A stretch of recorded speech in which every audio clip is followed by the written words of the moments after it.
Welcome to Titanstooth Glade. This is our forest mega pledge for the Wildlands. It's a 3-foot by 3-foot build that contains all of our forest species. It's got 4 river terrain trays, some swamp banks, tons of trees, a bunch of plants, some MacGuffins, everything you need to make a huge variety of forest encounters. Let's look at some details. So, starting in this corner here, we've got this cool little hollow hedge. This thing is going to be hollow, so you can hide a miniature underneath it. It's not quite there yet, but the factory one will be hollow. We've got 3x3 forest floors. These things super useful in any build. Then we've got a couple of these trail floors. We're coming across here. We've got a curve and a straight. There's 4 of each in this build, so you have a lot of options to build all the cool little trails you want wandering through the woods. And it's got an entry point here and an entry point here, as well as an exit point here and an exit point here, so you can use it in a lot of different configurations. The straight kind of goes straight along. It also has a hint of a T intersection here, so you could use it as a T intersection if you want. Lots of fun ways to combine these different trails. We've got some of our modular trees. So these are prototypes. Everything here is prototypes, so the fits aren't exactly perfect yet, but our factory finals will be. So we've got these peg-based stumps here. You can swap out your trees. So if you go to combat, you need to get out of the way to see the minis. You pop these out, you know where the trees are for line of sight and movement based on the stump. And you can swap out, you can put your different trees on the stumps as you see fit. Wandering past this trail here, we have this little nook here. We have a hidden burrow under here. So behind these nettle gorse, these sharp, thorny nettle gorse shrubs, and these things are great they don't really block line of sight, but they could do some damage if you try and run through them. They could block movement. Those little guys behind this hollow hedge. We have this little hidden burrow lump, and under this thing, we've got one of our burrows teardrop inserts, which you can use as a tunnel down. If you have our burrows sets from the Dungeon of Doom, you can use any of your burrows inserts to pop in there. And then with this hidden burrow lump on top of it, it makes like a cool little, like there's a monster nest or something in there. So you can see inside there's a little tiny Momo fox waiting to be discovered. Moving on past these floors onto the bank, we've got some swamp banks that go all the way up along here and all the way down along there. So over here we've got a dead hole stump topper. This will have a peg just like the peg-based trees, so you can swap the stumps in any stumps. Up front here we have this willow tree, this weeping willow. It is a large peg-based tree, so it's interchangeable with that large dead tree. And the base here this is a freestanding stump lump. It's covering one of our insert holes right now. That'll have a solid insert in it. So you can place this anywhere you want, throw your tree anywhere you want to put a tree. All right, so over on the side of the path here, we have this shimmer frond. This is a plant native to the Feywild, but maybe it grows in the prime material too. And we'll have maybe some stats for this along the way during the campaign. What does it do? A mysterious plant. We've got more cool banks. These are these big, swell swamp banks. You can see them in our swamp walkthrough. Another one of the dead trees here. We're just going to deforest a little as we go so we can see what's happening. And then we get to this is going to be a terrain tray. This is a metal 12x12 double-sided tray. And there's 4 of them in here. We're using them for a negative space build. Crossing the river, we've got a tiny hummock. This is one of our plain teardrop inserts. We have a bunch of insert holes. Let's check it out here. We've got insert holes in a bunch of our forest floor pieces, and this lets you swap in different inserts. So you could put a plain piece in there. You could put a spike trap in there. We have a tree stump. We have a variety of different inserts you can put in. You could also put your inserts on top of it.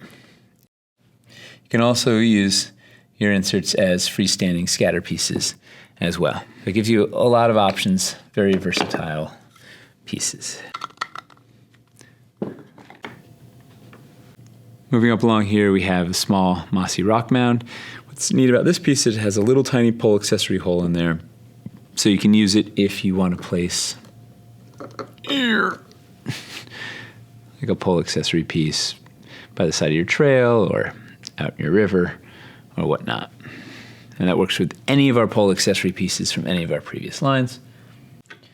We also have another one of these hidden burrow lumps, which these things nestle up nicely against any of our flat-sided rocks. So like the stump lump, these things nestle up nice together to make like a big, large lump. It can go up against a large hummock. It can go against up a lot of things, or you can use it as a hidden burrow. And we have this cool stepped rock here. What's neat about this is it has a right angle here. So in this case, we have it up against these two banks, forming a corner. It can also fit flat against that, fit flat against there. It's a good way to go up another elevation level if you're doing some elevation builds. Neat little piece. All right, let's go across this river. We'll cross the Rubicon and see what danger lurks on the other side. All right, so the other side of the river here, we have more of the swamp banks. We have a pair of these transition pieces. These are for transitioning your banks down to the trifecta ledges, or you can use them to terminate a banks run, or you can use two of them together like this to do an alternate straight. Super useful pieces. So we got a whole bunch of these swamp banks pieces going all the way up. And so collection has got a little of everything. So this is a little swamp bank variety pack for you. Then once we get over to the body of this thing, let me move this out of the way, we have one of these clearing floors. So these are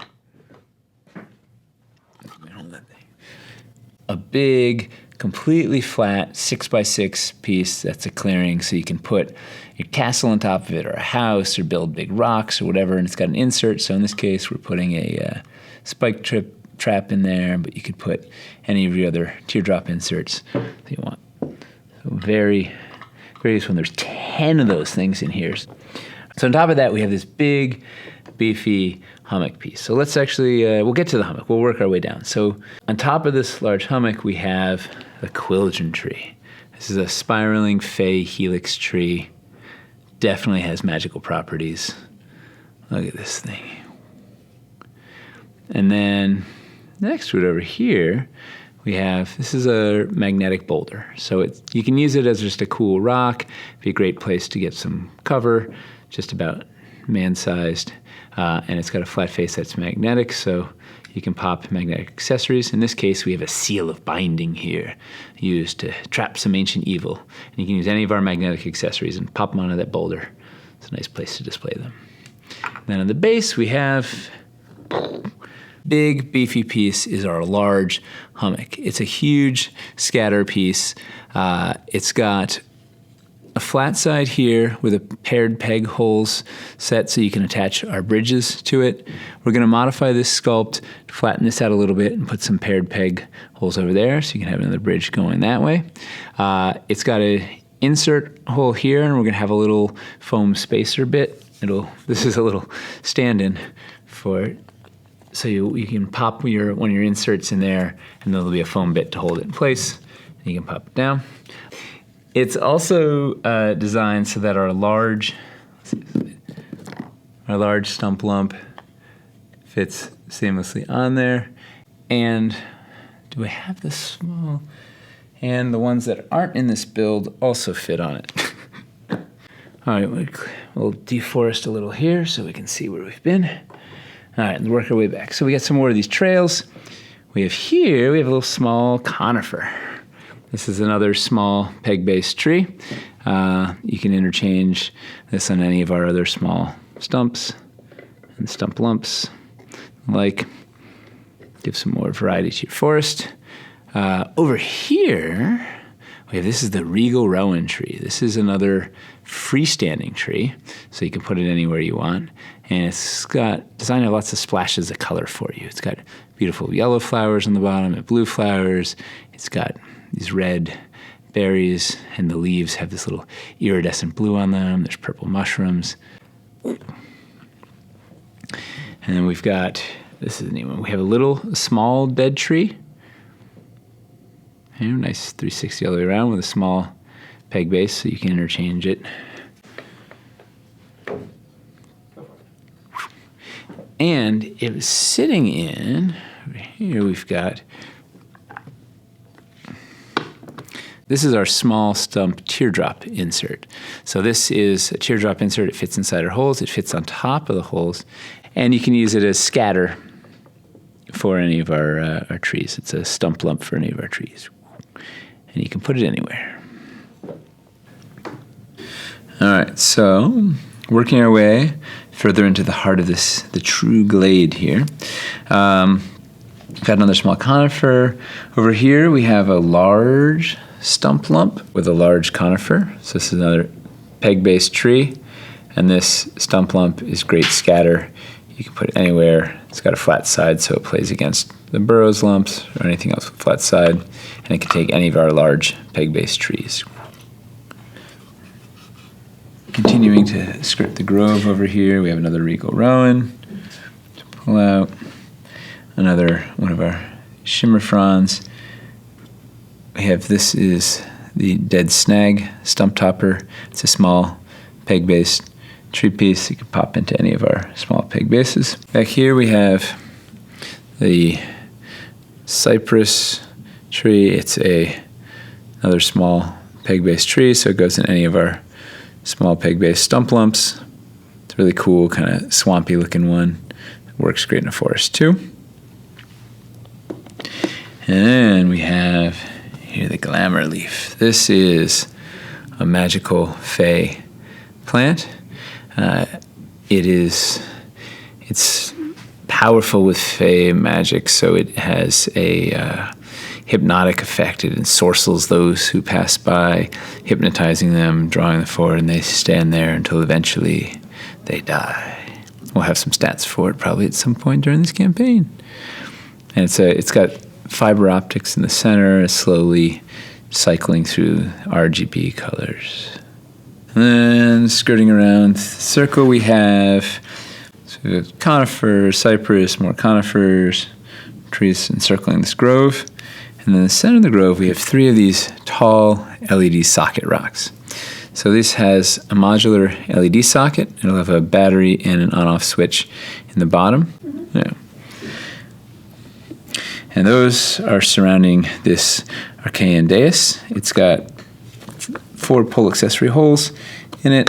So they have 4 of these slewing seraphs, these cool little winged angels. And the center plug pops out. So you can use it as a portal down. You can put it down and put some cool negative spacing in there. You could use just this as a circle if you want. It's big, 4 inches in diameter. Then overlooking it all is this awesome beefy sculpt. So this is a 2-parter. Let's pop this thing off. So the top, it's 3-parter really. So on the top we've got, this is a planar pylon. It is this is charged wyverstone, magically glowing wyverstone with this cool Arcane ruins around it. And it's got a remote control, so you can change the color of the crystal with your remote control, as well as some effects where it slowly pulses through the colors and the like. So there's lots of fun storytelling possibilities for this thing. You could also use it as an objective marker for wargaming. All sorts of cool MacGuffins, just cool decoration. Use it as a nightlight, whatever. Planar pylon. This thing is super cool. And then underneath it, we have, this is Titanstooth. This is where the glade gets its name. So it's a 2-part piece. The base here, huge beefy sculpt. It's 50 millimeters high. This is awesome projecting root. There will be paired peg holes right here, so you can attach any of our bridge pieces to it. Use it as a base for some sort of elevated danger. Lots of space up here to throw anything. You can put the glamour leaf up there, or you can throw you can put the Quelgen tree up there. Looks fantastic. It's just a cool pedestal to put any MacGuffin or any big bad guy or anything that you want the players to get to. Also a good building block for doing some sort of cool bridge or whatnot. And then the upper portion of Titanstooth is this massive rock. And this is why it's called Titanstooth. It's kind of a whitish rock that's vaguely shaped like a tooth of some sort of crazy, massive, ancient titan. It's covered with these vines growing up and around on all sides. It's got a lot of flat, playable space up on the top here. And you could put, once again, put a variety of things up here, including, say, your glamour leaf or planar pylon. You could try circles of it. Socket rock up there. It's again just a precarious place to put any cool focal point for your build. And the back, we've got 2 sets of paired pegs on either side here, so you can connect bridges to it or the like. You can also just place it flat down ground and build up it with the like, and it fits. Let's see if I get this. It also fits really nicely up on this hummock, large hummock, so you can do that too as an alternate base. I mean, who doesn't want to have a big deadly fight up there with something? That is Titanstooth. Look at that big beefy guy. And there will also be a few surprises we have yet to unveil. There'll be something else here as an alternate centerpiece that we will unveil later in the campaign. And a couple of hidden bits that'll still to come in here. But this is the core of it all. So that is our Forest Mega Pledge Titanstooth Glade. You can back this on our Kickstarter right now until September 2nd. Be sure to like, subscribe, and ring the bell so you don't miss out on any of our Wildlands updates. And now, it's back to the wilderness. Woo.